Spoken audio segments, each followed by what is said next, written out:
First of all, it is my honor and joy to be on the stage, sharing the stage with so many extraordinary leaders. Chairwoman Barragan has been traveling the country doing this work of ensuring that we are on the road and feet on the ground, making sure that we are listening and responding to the needs of the people. And the Congresswoman, I mean, you are an extraordinary leader. I have seen you in the halls of Congress when the cameras are on, when they are off, and you are always fighting for the people of this district. And I thank you for your friendship and your leadership. Thank you. Thank you. So I started a college tour at the beginning in September. To go out and meet with our college-age leaders. And so there were colleges and universities, also community colleges, and also trade schools, college-aged. And let me start by saying I love Gen Z. I love Gen Z. So think about this. Okay, first of all, it's going to be humbling for many of us when you remember or realize that someone who is 18 now was born in 2005. And when you think then about their life experience in the context of what is at stake in our country, they've only known the climate crisis. They witnessed George Floyd being killed. They suffered through an historic pandemic where they lost significant phases of their educational experience and socialization. They have witnessed the highest court in our land take a constitutional right that had been recognized. They have endured active shooter drills for most of their primary education. And so what I have found and learned is that they, on each and every one of these issues, are not going to be satisfied until things are done. Because for them, it's not intellectual or academic. It is a lived experience. And I say that then to tell you, I'm so excited about who they are and their leadership and what they are doing to inspire those of us who have been around a little longer. And so the college tour, I named it the Fight for Our Freedoms Tour, recognizing that right now in our country, Texas being ground zero on some of these issues, there is, I believe, an intentional, full-on attack against so many of our hard-fought, hard-won freedoms and rights. And so talking then with these young leaders about what I would say to them at the end, which is, you know, it doesn't have to be this way. I think it's something for us to all remember. It doesn't have to be this way. But what we have seen in states across our country, including here, full-on attack on the freedom to have access to the ballot, on the freedom to make decisions about one's own body and not have government tell them what to do, the freedom people should have from fear, be it gun violence or hate or bigotry, the freedom that people should have to be able to love who they love and with pride, the freedom to just be, to just be. And so traveling the country, talking with these young leaders about what we must do to organize, to activate, to build coalition. There's so many leaders here. And I know I'm preaching to the choir when we know that some of the best fights that we have had for freedoms has been because we have built community and coalition, understanding that in the midst of these so-called leaders who are trying to create division in our country, that we are strongest when we bring people together, recognizing the vast majority of us have so much more in common than what separates us. And so this is what I'm seeing around the country, and I will tell you, in the midst of being very clear-eyed about what's at stake and the attacks, I'm also very optimistic about who we are and what we are capable of doing. Yeah. Madam Vice President, first, let me thank you and welcome to my district. Thank Bienvenida. you. Gracias. Bienvenida. You know, you'll find that everyone here has a heart as big as Texas. Yeah. So when we look and talk about these fundamental rights, these freedoms that you mentioned, they all seem to be under attack. And we agree with you. Yeah. Regrettably, Texas is ground zero. Yeah. After Texas does one thing, it seems like everybody wants to copycat, and all for the wrong reasons. Mm-hmm. One of those, of course, is a woman's freedom to make decisions about her own body. From the Dobbs ruling to state abortion bans, this is having a huge impact on all our communities. Yeah. Unfortunately, Texas has led the way on this one, and it's no exception. You are leading the administration's work on this issue. Mm-hmm. What is being done to protect women's health and reproductive rights?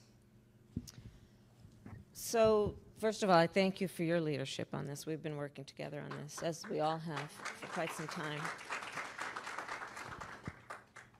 So the highest court in our land, the court of Thurgood and RBG,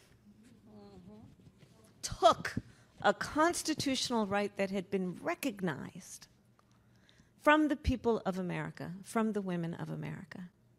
And thereafter, in states across our country, including here, extremist so-called leaders passed laws to criminalize healthcare providers. Here in Texas, it's my understanding that literally the law provides for a life term in prison for a healthcare provider, laws to punish women for simply exercising bodily autonomy, the right that all people should have to make decisions about their own body. Laws being passed with no exceptions, even for rape or incest. Now, many of you know I started my career as a prosecutor. What you may not know is one of the main reasons why. So when I was in high school, one of my best friends, I learned, was being molested by her stepfather. And I said to her, well, you have to come live with us. I called my mother. My mother said, yes, she must come and stay with us. And she did. And so I decided to build my career around protecting for and fighting against crimes of violence against women and children. The idea, and everyone's an adult here, so I'm going to be very candid because it's important to understand how this is really playing out. The idea that after someone has survived a crime of violence to their body, a violation of their body, that they would be told, and you have no right to make a decision about what happens to your body next. It's immoral. It's immoral.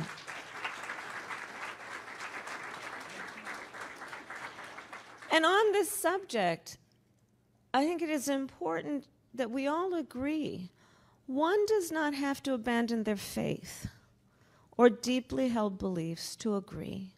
The government should not be telling her what to do. Mm-hmm.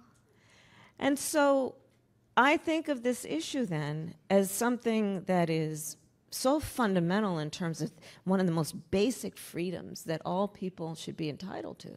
But I also think of it in the context of something that is right now in real time happening in our country, where untold number of people are silently suffering. Because this is not just some intellectual conversation about where do you stand on this issue. I have met and talked with and heard the stories about women who are literally having miscarriages in a toilet. Understand every day in America what this issue means to real people.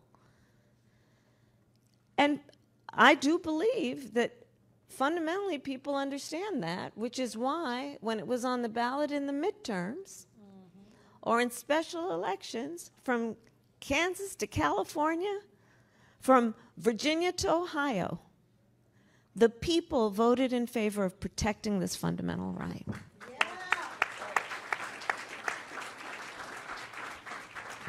And we just have to keep organizing around it.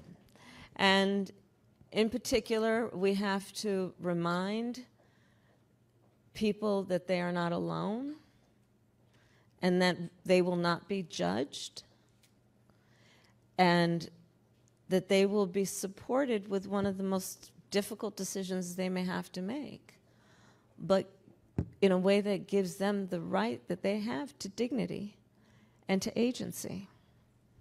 That's how I think about it. Thank you. And thank you for focusing on that, because we know the burden to Latina women and women of color is huge. 1 in 3 women of reproductive age lives in a state with a ban, and it's a larger number. I think something like 40% of Latinas live in a state where there is some form of a ban. Yeah, it's remarkable. Madam Vice President, another freedom you are focused on is the freedom to be safe from gun violence. Unfortunately, we know how important this issue is because our communities have lived it firsthand. Here in Texas, I represent a district that has gun violence. I also recently had this opportunity to tour Parkland High School, where they kept the crime scene intact. To see what happened there was so devastating, just unspeakable. Yeah. And you were recently named to oversee the first ever White House Office of Gun Violence Prevention. Yeah. Huge. Yes, that deserves a round of applause. So critically important. What can we do to end the senseless violence that's harming so many in our communities? We need more members like you in the United States Congress who have the courage to speak up and recognize it's a false choice to suggest you're either in favor of the Second Amendment or you want to take everyone's guns away. I'm in favor of the Second Amendment, and I'm in favor of an assault weapons ban and universal background checks and a red flag law. All of these being reasonable. Assault weapons designed to kill a lot of human beings quickly. No place on the streets of a civil society. Universal background checks, because you just might want to know before someone can buy a lethal weapon if they've been found by a court to be a danger to themselves or others. You just might want to know. Reasonable. You asked Nanette about the college tour. So in the college tour, everywhere I went, and depending on the size of the school, there were thousands of young people or hundreds. And I'd ask every time for them to raise their hand if at any time between kindergarten and 12th grade they had to endure an active shooter drill. The vast majority of the hands went up. It was bone-chilling, so much so there's press always here. I'd ask the press to take a look, the older adults to take a look. The number of our children who have sat in a classroom where they should be feeding their brains and their God-given capacity with knowledge and curiosity, but yet some part of them is in fear that there may be a shooter with a gun breaking through their classroom. One kid on this subject told me, you know, I don't really like going to 5th period. I said, why, sweetheart? Well, because in 5th period, that classroom, there's no closet to hide in. It is traumatizing our children. Not to mention what we are seeing with everyday gun violence on the streets of America in addition to these mass shootings. We simply need members of Congress to have the courage to agree that this is not about destroying the Second Amendment. It's just about what is reasonable and what is right. Gun violence in America is right now the #1 killer of children. Not car accidents, not some form of cancer, gun violence. 1 in 5 Americans has a family member who has been killed because of gun violence. What will it take for everyone who walks around with these fancy flag pins to have the courage to actually act in a way that is about protecting the people? Elections matter. Elections matter. Absolutely. Yeah. Madam Vice President, elections do matter, and I think we all agree, and we'll all work real hard. Today was the start of a city runoff here in Houston, so elections are always on everyone's mind. And when we talk about just fundamental freedoms, whether it's the freedom from gun violence, freedom from domestic violence, freedom from fear of deportation, and freedom from so many freedoms, it impacts so many people's mental health. Indeed. Just the fear, the anxiety, the apprehension. And it particularly impacts a lot of young people, children. So what are you hearing about the importance of this issue, addressing mental health, for our young leaders as you travel the country? Do they speak of these fears? Well, let me start by, again, acknowledging Judge Hidalgo. She has shown such courage. She spoke about how I reached out to her after the news. And one of the points that, what I felt about what she did is she had so much strength in a moment where she needed support, but she had so much strength to think about other people and how talking about what she was going through would help other people.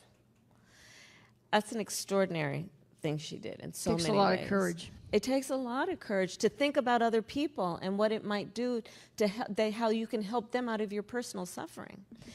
Yes, it came up a lot on the college tour, and I will say that thankfully, again, on this issue like the others we've discussed, when our young leaders are leading in their numbers, I do believe this is going to change in a very drastic way because they are not afraid to talk about it. And they are talking about it, and they are demanding action, including resources. In fact, during the college tour, I initiated a call to action that, like we've had in different phases of our country's evolution, but a call to action that our young leaders would enter the mental health professions. We need more, and we need those who will have the ability to do it in a culturally competent way. For any of us who have engaged in work that is about supporting and strengthening groups and populations, peer-based consultation and support can often be the most effective. And so the idea also of our young leaders going into the mental health professions is critical. The other piece of this is just fundamentally agreeing that you can't fix a problem when you don't talk about it. And that's at the heart of it as well. At the heart of it is understanding that culturally, for many of us, you don't talk about it. And so we have to get beyond that stigma and allow that it's a health issue, healthcare. Healthcare, why do we think the body just starts from the neck down? We also need healthcare from the neck up, right? It's healthcare. And thinking of it then that way. And I think the bottom line on this is that we need to put more resources. Our administration, with your support, with the two of you, in our gun safety legislation, which was the first piece of legislation that was passed in 30 years, allotted for more federal dollars going to local school districts to have more counselors in schools, mental health counselors. But we still need to do more, including feeding the pipeline with new young leaders who can dedicate themselves to these professions. Thank you, and I always say, sí se puede. Sí se puede, no doubt. That's right. And I think we need to do our job, too, because in our community, our Latino community, there still is that negative stigma, too. So we need to make sure that we are encouraging our young people and our family and friends to get help. It's okay not to be okay, right? Yeah. Madam Vice President, one of the other big issues of the Congressional Hispanic Caucus has been small business and expanding economic opportunity. That's a critical issue for our community. And that's a topic that we have also covered on the road with the SBA Administrator, Guzman. You have been focused on this, especially through your work to support small businesses. You've secured over $12 billion for community lenders that help entrepreneurs access the capital that they need to be successful. And you are leading this administration's work to partner with private sector to support minority-owned businesses. Can you tell us more about that? Yeah. Well, first of all, I'm sure there are many small business owners and leaders here, and I thank you and I recognize you. Our small business owners and leaders are not only leaders in business, you are civic leaders, you are community leaders, you mentor, you hire locally, you encourage entrepreneurship and innovation, and it's part of then not only the economic fabric of our communities, it's part of the cultural and civic fabric of our communities. And over half of America's workforce works for or owns a small business. So when we're talking about investing in small businesses, it is about an investment overall in the economic strength of our nation. And so that's how I think about it. I think about it also because, so you've heard me talk many times. My mother raised me and my sister, and we had a second mother, Mrs. Shelton, who lived 2 doors down, and my mother would work long days and weekends, and we would walk 2 doors down and maybe have dinner with Miss Shelton, sometimes stay with her on the weekends.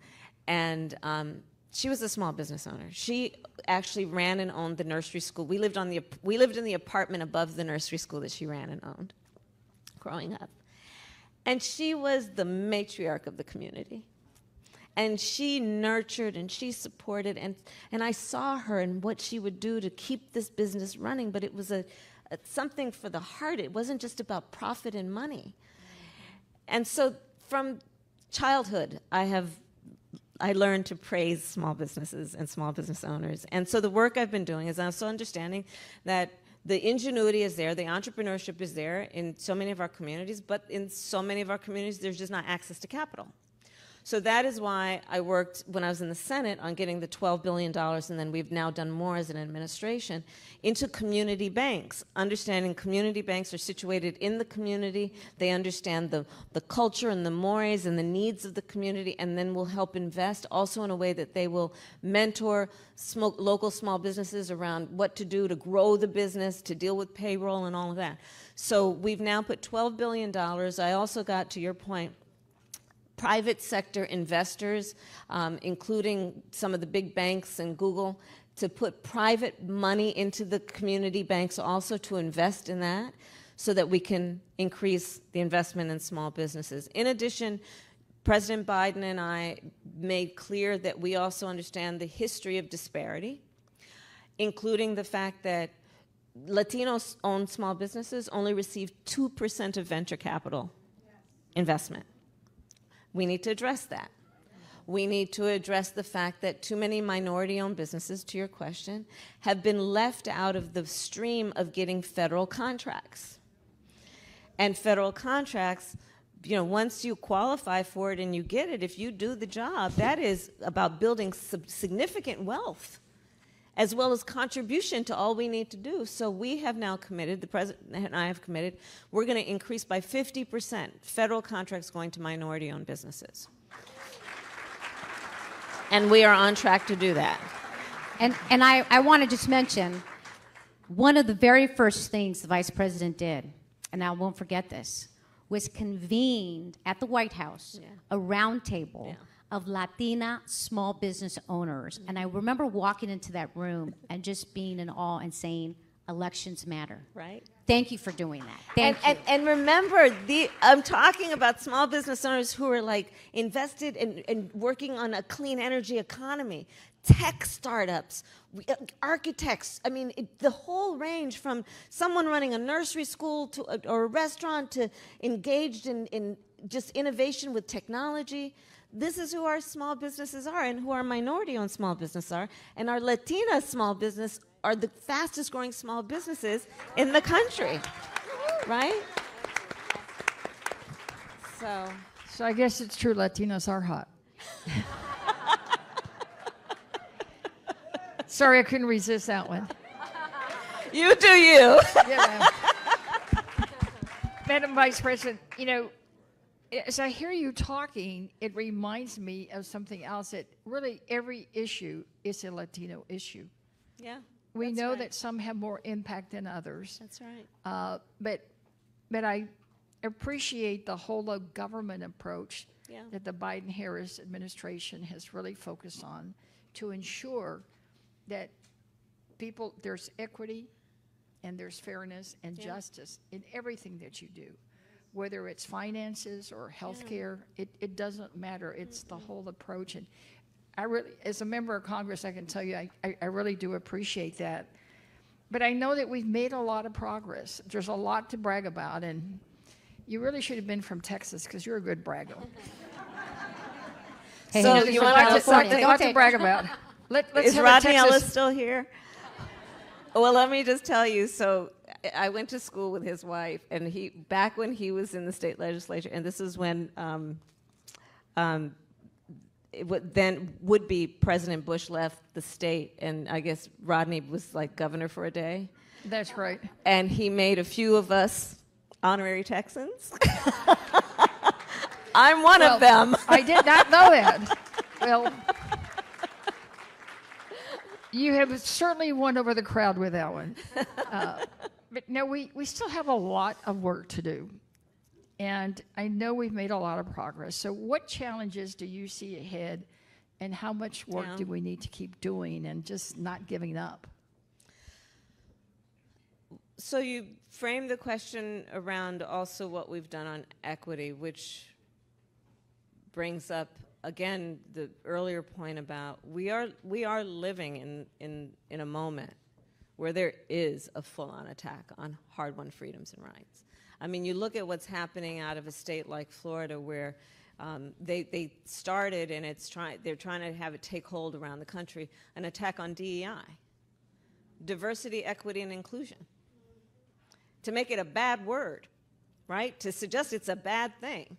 To pay attention to who's not in the room and then think about, well, shouldn't we leave the door open and maybe invite some folks in? Paying attention to equity. What about pay equity for women? We're not going to talk about that? We're not going to talk about inclusion? So I say that to say that in the next 11 months, we've got a lot of work to do to make true the promise of who we are as America.